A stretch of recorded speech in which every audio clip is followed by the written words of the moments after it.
Most people today, sadly, when they think of Islam, especially in the United States, they have still these negative connotations because they haven't had the experience of the unique experience of the Gulen movement. In today's world, it's absolutely essential that we engage Muslims and Christians particularly, but Muslims and Jews, Muslims and everyone else, engage in interreligious dialogue.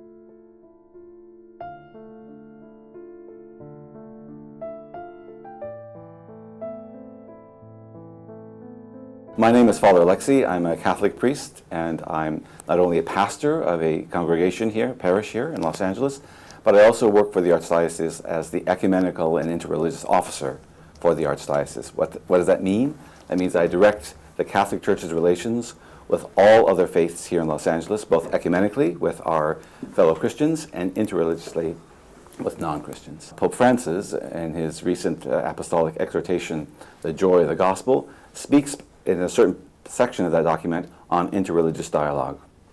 And he points out specifically things about Islam and things about Judaism. And in the section about Islam, he talks about authentic Islam, an Islam which would abhor violence and be open to dialogue. And this is precisely what I see in the Hizmet movement, and certainly in my readings of the teachings of Fethullah Gülen. My understanding that Hizmet means in Turkish service, right? And that's one of the things I really appreciate about the movement, is the amount of service you do, not only to your fellow Muslims, but to all of us. And the whole aspect then of interreligious dialogue, and certainly education and learning. Interreligious dialogue is absolutely essential today in all parts of the world. It's important that we learn about each other and learn from each other. I read in, I think it's in Mr. Gülen's book, Faith and Tolerance. I was intrigued by love and tolerance. I don't usually use the word tolerance. For me, tolerance is a negative term, meaning I'll put up with you. But that's not the way that I've come to understand Mr. Gülen uses the term tolerance. He talks about let your heart be as tolerant as the wide open ocean.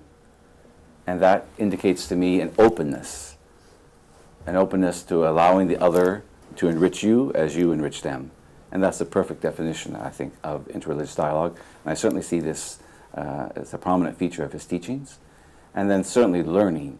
I'm a great advocate of interreligious learning, where we learn from one another. You as a Muslim learn from me as a Catholic. I as a Catholic learn from you as a Muslim.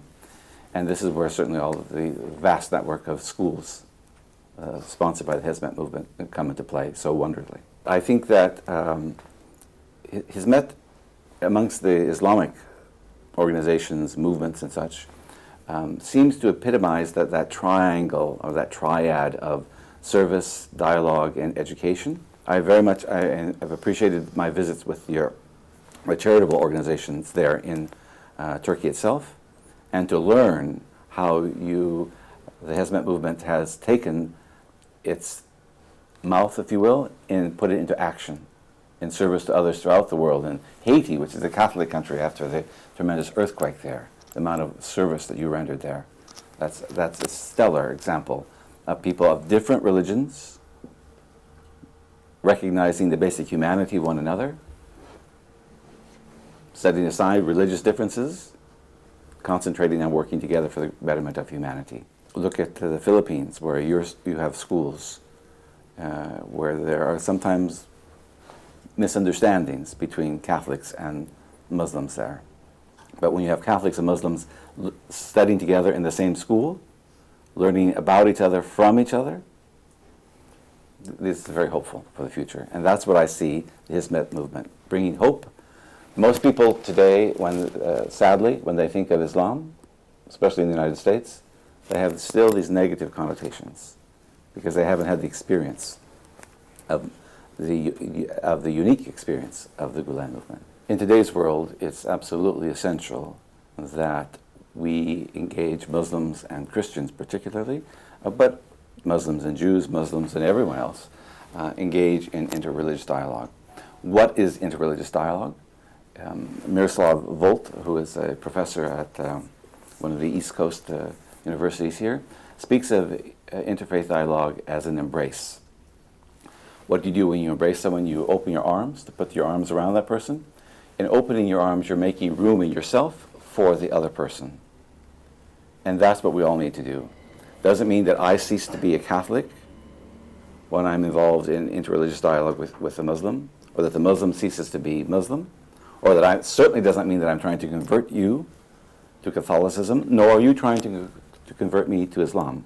We're trying to make room in ourselves for the other, that we might surface those areas of resonance, and certainly there are many points of resonance between Islam and Catholicism, and acknowledge those areas where we differ, and then not permit those areas where we differ to prohibit us from working together for the betterment of society.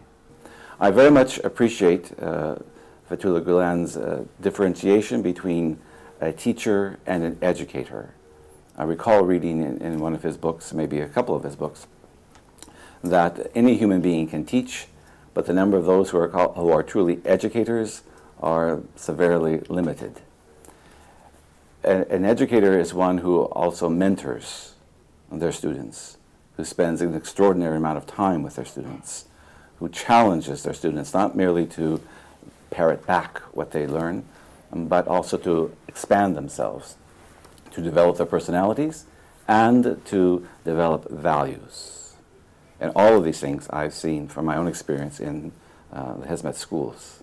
I would certainly, and do, regret any attempt to curtail or to condemn the Gulen movement, the Hizmet movement's activities, because I look upon them, I look upon Mr. Gulen, I look upon the whole movement's efforts as a shining beacon in the Islamic world, and I've used a beacon of hope for the future. I've seen, and I've used the Hizmet movement as examples when I talk about how we should be, how the Catholic Church should be in dialogue with Islam. I recommend his books in the classes I teach at Mount St. Mary's College, for example, as being reflective of what Pope Francis refers to as authentic Islam. Pope Francis and others within the Catholic Church refer to Mr. Gulen's teachings as authentic Islam. I understand that many of these schools, perhaps even the schools that I've visited and been a part of there in Turkey, are threatened with closure.